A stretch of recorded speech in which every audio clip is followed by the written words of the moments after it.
Hello friends, welcome to my channel. Friends, आप लोग का मेरे यूट्यूब चैनल में बहुत बहुत स्वागत है। हम लोग, जैसा कि आप लोग जान रहे हैं, 5 PM पे आप लोगों का इस समय मेंस का क्लास 2 दिन से, पिछले 2 दिन चला है।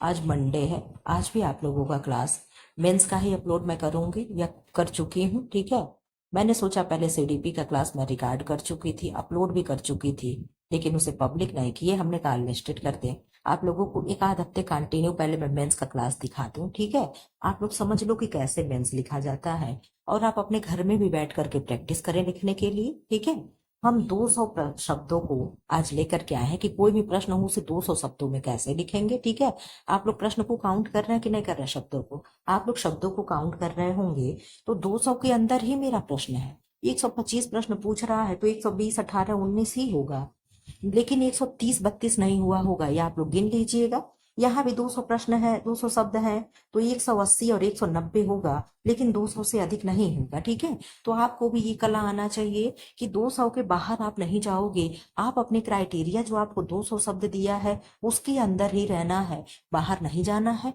इसका मैं आप लोग को एक बहुत अच्छे से एग्जाम्पल दूंगी। आप लोग क्या पढ़ते हो कि 1 मिनट में स्वस्थ व्यक्ति कितने बार सांस लेता है? तो हम लोग क्या पढ़ते हैं कि 16 से लेकर के 20 टाइम, इतना होता है ना, 16 से लेके 20 बार। लेकिन बीच का 18 वाला जो आंसर होता है हमेशा उसको सही किया जाता है।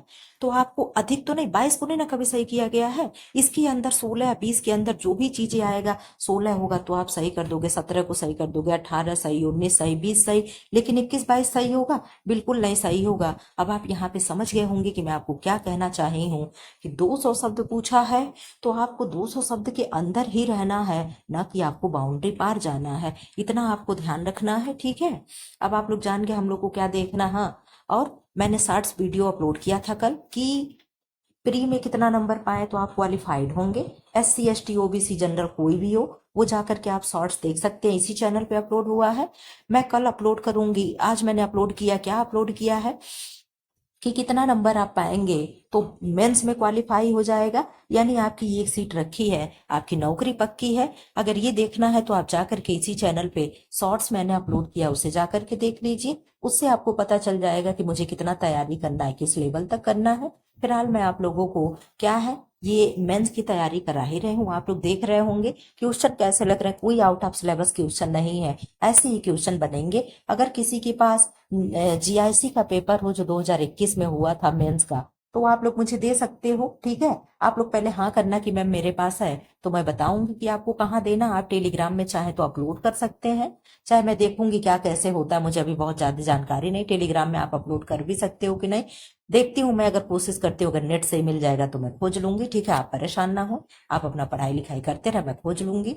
तो आपको उससे मैं उसको दिखाती ना, तो आपको एक क्राइटेरिया मिलता कि हाँ ऐसे ही क्वेश्चन आएगा। लेकिन ये मैं आपको श्योर बता दूं कि ऐसे ही क्वेश्चन आएगा जो मैं आप लोगों को करा रही हूँ। अब आप लोग ये जान लिया हमें क्या पढ़ना है, हम लोग क्या पढ़ रहे हैं। मैं आप लोगों का एक बार हालचाल पूछ लूं। मैं उम्मीद करती हूँ आप लोग स्वस्थ होंगे, मस्त होंगे, पढ़ाई लिखाई में व्यस्त होंगे। आप लोग एक इस तरीके की आती है IS PCS की कॉपी, UPSC की करके आती है, वहां पे ऐसे क्वेश्चन लिख लीजिए और ऐसे अपना आंसर सादे पेज पे लिखने की कोशिश करिएगा। आप लोग, अब मैं एक दिन आप लोगों को अपने सादी पेज पे क्वेश्चन लिख करके, एक दिन मैं आप लोगों को फोटो अपलोड करूंगी, आप लोगों को मैं बताऊंगी कि कैसे मेंस की कॉपी लिखी जाती है। ठीक है, जैसे जैसे एग्जाम आप लोग का करीब आएगा मैं सब कराऊंगी, बिल्कुल भी आपको परेशान होने की जरूरत नहीं है। मैं आपको अपने व्हाइट कॉपी जो UPSC वाला जो स्पाइरल होता है, मैं उस पर लिख करके दिखाऊंगी, कितना छोड़ करके कैसे क्या चीजें लिखी जाती है, और सादे पेज पे लिखी जाती है, अंडरलाइन वाली पेज आपको नहीं मिलेगी। ठीक है, मैं ये सब चीज आपको बताऊंगी कि कैसे कॉपियां लिखी जाती हैं। ठीक है, फिलहाल हम लोग अपने क्लास को शुरू कर देते हैं। ये 200 शब्दों के प्रश्न है, लास्ट में मैंने 125 शब्द का एक क्वेश्चन ले लिया है। फिलहाल हम लोग देखते हैं। नलिका विहीन ग्रंथियों का वर्णन कीजिए 200 शब्दों में। अगर इस तरीके से प्रश्न आए तो आप क्या लिखेंगे? नलिका विहीन ग्रंथियां, जिन्हें हम इंडोक्राइन ग्लैंड कहते हैं, वे ग्रंथियां होती हैं जिनमें स्राव को बाहर निकालने के लिए कोई नली यानी डक्ट नहीं होती है। ये क्या होती हैं? ये डक्टलेस होती हैं। ये अपने स्राव हार्मोन को सीधे रक्त में छोड़ती हैं, जो शरीर की विभिन्न क्रियाओं को नियंत्रित करते हैं। हार्मोन रासायनिक संदेश वाहक होते हैं जो वृद्धि, चयापचय, प्रजनन और मानसिक संतुलन बनाए रखने में सहायक होते हैं। मुख्य नलिका विहीन ग्रंथियां निम्नलिखित हैं। नंबर 1, पीयूष ग्रंथि। मास्टर ग्रंथि यह अन्य ग्रंथियों को नियंत्रित करती है। देखो कैसे जरा सा करके निकल गया, क्योंकि जान रहा अगर मैं विस्तार से लिखना शुरू करूंगा तो क्या हो जाएगा, क्वेश्चन 200 शब्दों से बाहर निकल जाएगा। इसलिए आपको भड़ास नहीं निकालना है कि पीयूष ग्रंथि के बारे में मैं जानती हूँ, मैं सब लिख डालूंगी। सब नहीं लिखना है। जब आपसे पीयूष ग्रंथि के बारे में पूछा जाएगा तो आपको सब लिखना है, ठीक है। थायराइड ग्रंथि चयापचय दर को नियंत्रित करने वाला थायरॉक्सिन हार्मोन बनाती है। नंबर 3, अधिवृक्क ग्रंथि तनाव की स्थिति में कार्य करने वाला एड्रिनल हार्मोन बनाती है। आप यहाँ बिल्कुल भी नहीं लिखने लगोगे कि इसे लड़ो एंड उड़ो हार्मोन कहते हैं, इसे फाइट एंड फ्लाइट कहते हैं, ये सब बिल्कुल भी आप नहीं लिखेंगे, ठीक है। नंबर 4 क्या है, पैराथायराइड है। पैराथायराइड क्या है, कैल्शियम संतुलन को बनाए रखती है। पैराथायराइड क्या कार्य करता है, हमारे ब्लड में जो भी कैल्शियम ज्यादा होता है हड्डी में, तो हड्डी से क्या करता है, ब्लड में आ जाता है, ब्लड से हड्डी में चला जाता है, यही तो होता है। तो ये कौन करता है, ये पैराथायराइड करता है। नंबर 5, पीनियल ग्रंथि यह क्या करता है, नींद से संबंधित मेलाटोनिन हार्मोन बनाती है।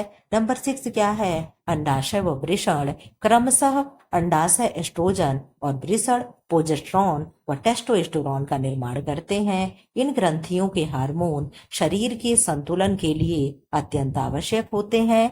इनकी संतुलन और संतुलन से कई प्रकार के रोग उत्पन्न हो सकते हैं, जैसे मधुमेह, हाइपोथायराइडिज्म आदि। क्या आप इस तरीके से लिख पाते, सही से ईमानदारी से बोलिएगा। यहाँ कोई नहीं है, केवल हम आप हैं। हम आपको क्या एक दूसरे से ही छुपा लेंगे। क्या आप इस तरीके से आंसर लिख पाते, अगर प्रश्न बन ही जाए कि नलिका विहीन ग्रंथियों का आप वर्णन करें, तो इस तरीके से आप लिख पाते। अब आप लिख लोगे, क्योंकि मैं आपके सामने ऐसे मैं लाती रहूंगी, ठीक है। अब चलो आगे देखो, दूसरा प्रश्न क्या है, प्रजनन तंत्र से क्या तात्पर्य है। आप लोगों को मैं ये बता दूं किस बुक से है, ये क्लास 12 का बुक है। किसका बुक है, क्लास 12 की बुक से मैं क्वेश्चन आप लोगों को टाइप करके लाई हूँ, ठीक है। यहाँ आओ, ये बुक का फोटो नहीं खींचा, मैंने खुद टाइप किया है। आप लोग मेरे मेहनत को समझो ना समझो, लेकिन मैं आप लोगों के लिए बहुत ही मेहनत करती हूँ, ठीक है। प्रजनन तंत्र से क्या तात्पर्य है, प्रजनन तंत्र जिसे रिप्रोडक्टिव सिस्टम कहते हैं, से तात्पर्य उन अंगों तथा ग्रंथियों के समूह से है जो संतानोत्पत्ति की प्रक्रिया में सहायक होते हैं, ठीक। इसका मुख्य कार्य पुरुष और स्त्री जनन कोशिकाओं, जिन्हें शुक्राणु और अंडाणु कहते हैं, का निर्माण करना, उनका मिलन कराना तथा गर्भधारण एवं शिशु का विकास सुनिश्चित करना होता है। पुरुष प्रजनन तंत्र से में वृषण यानी टेस्टिस, शुक्रवाहिनी यानी बॉस डिफरेंस, लिंग जिसे पेनिस कहते हैं, मूत्र मार्ग तथा सहायक ग्रंथियां प्रोस्टेट, सीमिलन, बेसिकल प्रमुख होते हैं। वृषण में शुक्राणु और टेस्टोस्टेरोन हार्मोन का निर्माण होता है। देखो कैसे कैसे बढ़िया से सारी मेन पॉइंट यहाँ पे लिखा गया है। अब स्त्री प्रजनन तंत्र के बारे में बता रहा है। स्त्री प्रजनन तंत्र में अंडाशय यानी ओवेरीज, अंडवाहिनी यानी फैलोपियन ट्यूब, गर्भाशय यानी यूटेरस, योनि मार्ग यानी वेजाइना तथा बाह्य जननांग शामिल होते हैं। अंडाशय में अंडाणु और महिला हार्मोन, जिन्हें एस्ट्रोजन एंड प्रोजेस्टेरॉन कहते हैं, वो क्या है, बनते हैं। शुक्राणु और अंडाणु के निषेचन से भ्रूण बनता है, जो गर्भाशय में विकसित होता है। उचित समय पर यह प्रक्रिया प्रसव द्वारा पूर्ण होता है। प्रजनन तंत्र का कार्य जातीय निरंतरता बनाए रखना है। यह मानव शरीर की एक अत्यंत महत्वपूर्ण जैविक प्रणाली है, जो जीवन के जन्म से जुड़ी होती है। कितने अच्छे से समझा दिया गया ना कि प्रजनन तंत्र से क्या तात्पर्य है। इस प्रश्न को गिनिएगा शब्दों को, क्या 200 शब्द से ज्यादा हैं, नहीं है 200 शब्द से ज्यादा। ऐसे ही आपको लिखना है, ठीक है। ये प्रश्न मैं आप लोगों को ला रही हूँ कि आप इस प्रश्न को नोट कर लें और उत्तर का स्क्रीनशॉट ले लें। पहले आप लोग अपना लिख करके देखें, फिर आप उत्तर को मैच कराएं, क्या आपसे क्या चीजें छूट गई है, ठीक है। जो चीजें छूट गई है फिर से उस चीज को उसमें दोबारा लिखें, फिर से लिख करके उसमें भरें कि ये चीजें कहाँ आपसे मिस हो गई, कहाँ छूट गई, ठीक है। इसीलिए मैं आप लोग को मेंस करा रही हूँ। अभी कहीं भी यूट्यूब पे कोई मेंस नहीं करा रहा है। एक आध कोई डेमो वगैरह करा दिया होगा तो मैं नहीं जान रही हूँ, लेकिन मैंने सोचा, मैं जानती हूँ कि आप लोग का प्री क्वालिफाइंग है, इतना मुझे मालूम है। आप लोग इतने दिनों से तैयारी कर रहे हैं तो आप प्री निकाल लोगे क्या? 150 में से 60 क्वेश्चन लाना बहुत मुश्किल है। तो जो 60 क्वेश्चन लाएगा उसका प्री निकला हुआ है। इसीलिए मैं आप लोगों को मेंस करा रही हूँ, क्योंकि प्री तो आप निकाल लोगे लेकिन मेंस जब तक आप प्रैक्टिस नहीं करोगे तब तक नहीं होगा, ठीक है? क्योंकि मेंस में आपके आगे केवल सादा कॉपी आएगा और उसके लिए आपके दिमाग में आपकी चीजें भरी होनी चाहिए, और ये मैं आपके दिमाग में धीरे धीरे भरने का ही काम कर रही हूँ, ठीक है? हार्मोन से आप क्या समझते हो? हार्मोन्स जो है शरीर में पाए जाने वाले रासायनिक दूत हैं, यानी केमिकल मैसेंजर होते हैं, जो नलिका विहीन ग्रंथियों यानी इंडोक्राइन ग्लैंड द्वारा स्रावित होते हैं। ये रक्त प्रवाह के माध्यम से शरीर के विभिन्न अंगों और ऊतकों तक पहुंचते हैं और उनकी क्रियाओं को नियंत्रित व समन्वित करते हैं। हार्मोन्स की बहुत थोड़ी मात्रा शरीर में बड़ी जैविक प्रतिक्रियाएं उत्पन्न कर सकती हैं। ये शरीर की वृद्धि, विकास, चयापचय, प्रजनन, मूड, रक्तचाप, भूख, नींद आदि को नियंत्रित करते हैं। कौन करता है? हार्मोन्स करते हैं। उदाहरण के लिए थायरॉक्सिन थायराइड ग्रंथि से स्रावित होता है और चयापचय दर को नियंत्रित करता है। इंसुलिन अग्नाशय से निकलता है और रक्त में शर्करा का स्तर नियंत्रित करता है। एड्रिनलिन अधिवृक्क ग्रंथि से स्रावित होता है और तनाव की स्थिति में शरीर को सक्रिय करता है। एस्ट्रोजन और प्रोजेस्टेरोन स्त्रियों में प्रजनन क्रिया को नियंत्रित करते हैं। हार्मोन संतुलन शरीर के अच्छे स्वास्थ्य के लिए आवश्यक है। इनका असंतुलन अनेक बीमारियों जैसे मधुमेह, थायराइड विकार, वृक्क रुकना आदि का कारण बन सकता है। कितने अच्छे से क्वेश्चन लिखा गया है। हार्मोन से क्या तात्पर्य है? अगर ऐसा आप लिख दोगे, आप पास होना तो छोड़ो, आप परीक्षा में टॉप कर जाओगे, ठीक है? इधर आ जाओ, मासिक धर्म से क्या तात्पर्य है? ये चीजें हम लोगों से जुड़ी हुई है, लेकिन अगर कोई कहे कि 200 शब्दों में लिख करके बता दो कि मासिक धर्म क्या है, तो आप बता पाओगे? आप थोड़ी सी चीजें तो बता ले जाओगे कि ये है इतने दिनों का होता है, ये है, लेकिन बाकी चीजें आप 125 शब्दों में या 200 शब्दों में तो नहीं लिख पाएंगे। इतना तो मैं भी जानती हूँ आप लोगों को, इतने दिनों से आप लोगों के साथ मैं जुड़ी हूँ, तो इतना तो धीरे धीरे समझ में आने ही लगा है। मासिक धर्म से क्या तात्पर्य है? आप लोग चैनल को सब्सक्राइब कर लें। जैसे ही प्री का एग्जाम्स हो जाएगा, या प्री का एग्जाम हो या ना हो, मैं आप लोगों का सबका एक व्हाट्सएप ग्रुप बनाऊंगी। आप लोग अपना ऐसे लिख लिख करके, लेकिन ईमानदारी से नहीं कि कोई किताब से चीटिंग करके लिखा हो। अगर ऐसे करोगे तो मैं कॉपी नहीं चेक करूंगी, बात कहे साहब, क्योंकि मेरे पास भी बहुत काम होता है। आप लोग तो रेस्ट करते हो, एक दिन मुझे संडे की छुट्टी मिलती है, संडे के दिन भी मेरे पास वो स्थिति होती है कि ये वीडियो रिकॉर्ड कर लें, ये कर लें, ये कर लें, ये कर लें, ताकि मुझे नेक्स्ट डे जब मैं स्कूल मेरा खुले तो मुझे दिक्कत ना हो और आप लोग का क्लास ना बाधित हो। लेकिन आप लोग को उससे कोई नहीं फर्क पड़ता है कि मैम कितने मुश्किल से हम लोग का क्लास रिकॉर्ड करती है, कितना समय निकाल करके। तो मैं ऐसे कॉपी थोड़ा चेक करूंगी। अगर आप ईमानदारी से लिखोगे तो मैं एक व्हाट्सएप ग्रुप बनाऊंगी सारे बच्चों का, वहां पे आप लोग अपना कॉपी लिख लिख करके फोटो खींच खींच करके व्हाट्सएप करिएगा, और मैं कॉपी चेक करके बताऊंगी कि कहाँ किसका कितना प्रश्न कमी रह गई, ठीक है? इस तरीके से हम लोग मेंस की तैयारी करेंगे। मैं ऐसा आपका मेंस की तैयारी करवाऊंगी कि जो पेड क्लास में नहीं होता होगा। आप लोग ये प्री वाला मेरा आप लोग देखते होंगे, मैं कितने अच्छे से क्वेश्चन कराती हूँ, सब समझा समझा करके। अगर आपको ऐसे चैनल मेरे साथ जुड़ करके तैयारी करना है तो आपको चैनल को सब्सक्राइब करना पड़ेगा, क्योंकि व्हाट्सएप ग्रुप मैं बनाऊंगी, ऐप मेरा बन रहा है, उसमें मैं आप लोग को मेंस का क्वेश्चन कराऊंगी, और वहां आप लोग क्वेश्चन दोगे, आप भेजोगे चेक लिख लिख करके, मैं चेक करूंगी, और एक दो लोगों से जो भी मेरे साथ टीचरें हैं उनसे भी मैं चेक करवाऊंगी, चीजें दिखवाऊंगी कि सही है कि नहीं है, ठीक है? तो ये सारे प्रयास मैं आप लोगों के लिए कर रही हूँ। मैं आप लोगों के लिए बहुत कुछ सोचती हूँ, बहुत कुछ करती हूँ, बट आप लोग कुछ नहीं करते हैं, इसी बात का तकलीफ है, ठीक? मासिक धर्म से क्या तात्पर्य है? मासिक धर्म जिन्हें हम मेंस्ट्रुएशन चक्र कहते हैं, क्या कहते हैं? मेंस्ट्रुएशन चक्र या साइकिल कहते हैं, ठीक? से तात्पर्य स्त्रियों में प्रतिमाह होने वाली एक सामान्य जैविक प्रक्रिया है। क्या है? जैविक प्रक्रिया है, ठीक है? बायोलॉजिकल प्रोसेस है, जिसमें गर्भाशय की आंतरिक परत, जिन्हें एंडोमेट्रियम कहते हैं, ठीक है, रक्त के साथ शरीर से बाहर निकलती है। यह प्रक्रिया तब शुरू होती है जब अंडाणु का निषेचन नहीं होता और शरीर गर्भधारण की स्थिति में बनी गर्भाशय की परत को बाहर निकाल देता है, ठीक है? मासिक धर्म सामान्यतः 28 डेज के अंतराल पर होता है और रक्तस्राव 3 से 7 दिनों तक रहता है। कितने दिनों तक? कम से कम 3 दिन, अधिक से अधिक 7 दिनों तक रहता है। यह प्रक्रिया किशोरावस्था लगभग 11 साल से 14 वर्ष की एज में शुरू हो जा रही है। अब तो कुछ कहा ही नहीं जा सकता भैया, छोटी छोटी बच्चियां, इतनी छोटी छोटी बच्चियां हैं जिनका मेंस्ट्रुएशन स्टार्ट हो गया, आप सोच भी नहीं सकते हो सकता है आपके भी घर में कोई हो। हम तो देखते हैं, देख करके दिमाग खराब हो जाता है। भगवान जी, हम लोग थे, आप मानोगे नहीं, यकीन नहीं करोगे, हम लोग जब 11-12 में थे तब ये चीजें शुरू हुई होंगी, लेकिन अब तो देखते हैं तो देख करके मेरा एकदम दिमाग ही खराब हो जाता है। वैसे छोटे छोटे बच्चे कैसे अपने आप को मैनेज करते हैं, ये चीजें देख करके बहुत दुख होता है। ठीक, जिसे क्या कहते हैं? मेनार्क कहते हैं। क्या कहते हैं? मेनार्क कहते हैं। ठीक है। और रजोनिवृत्ति यानी मीनोपॉज तक चलती है। यानी शुरू जब होता है तो उसे क्या कहेंगे? मेनार्क कहेंगे। और जब खत्म होगा तो क्या कहेंगे? रजोनिवृत्ति कहेंगे, यानी मीनोपॉज कहेंगे। ठीक है। तब चलती है, जो लगभग 45 दिन से 45 वर्ष से 50 वर्ष की उम्र तक होती है। ठीक है। अब तो बहुत जल्दी खत्म भी होने लगा है। यह हार्मोनों द्वारा नियंत्रित प्रक्रिया है। यह हार्मोन्सों द्वारा नियंत्रित प्रक्रिया है, जिनमें प्रमुख है एस्ट्रोजन और प्रोजेस्टेरोन।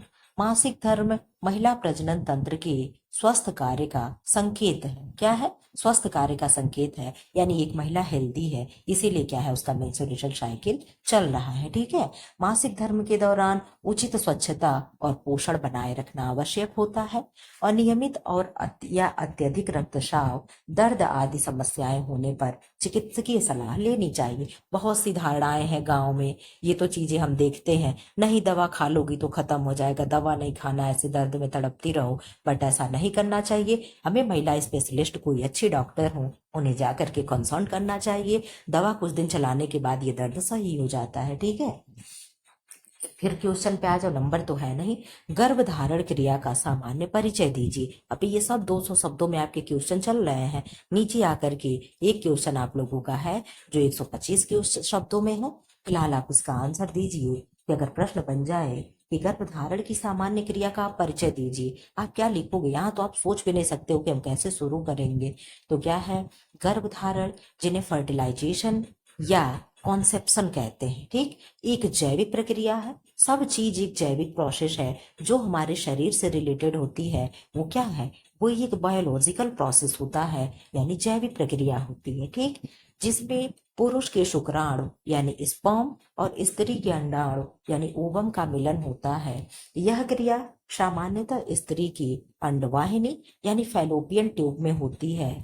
जब यौन संबंध के दौरान पुरुष के शरीर से निकलने वाले शुक्राणु स्त्री के जननांगों में प्रवेश करते हैं तो वे अंडाणु की ओर बढ़ते हैं। यदि अंडाणु उपलब्ध होता है तो एक शुक्राणु उससे मिलकर निषेचन यानी फर्टिलाइजेशन करते हैं। ठीक है, करता है।